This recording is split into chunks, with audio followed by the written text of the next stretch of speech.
الله الرحمن الرحيم عن حارثة بن وهب رضي الله تعالى عنه قال قال رسول الله صلى الله عليه وسلم لا يدخل الجنة الجواز ولا جعزرية أو كما قال النبي صلى الله عليه وسلم۔ حضرت حارثہ بن وہب رضی اللہ تعالی عنہ سے مروی ہے، فرماتے ہیں کہ رسول کریم صلی اللہ علیہ وسلم نے ارشاد فرمایا کہ جنت میں سخت دل اور بد اخلاق آدمی کو اللہ تبارک و تعالی داخل نہیں ہونے دے گا۔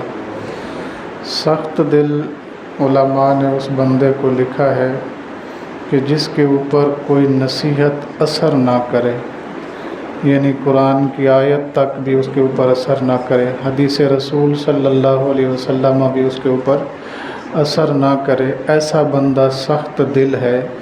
اگر کسی کا دل سخت ہو جائے تو اس کو نرم کرنے کا جو طریقہ علماء نے بیان فرمائے ہیں وہ کئی طرح کے ہیں۔ رسول کریم صلی اللہ علیہ وسلم نے فرمایا قبرستان میں تنہائی میں بیٹھ کر اپنے رب کو یاد کرے اور یہ بھی سوچے کہ میں کس جگہ پر بیٹھا ہوا ہوں، تو اللہ تبارک و تعالیٰ ایسے بندے کے دل کو نرم کر دے گا۔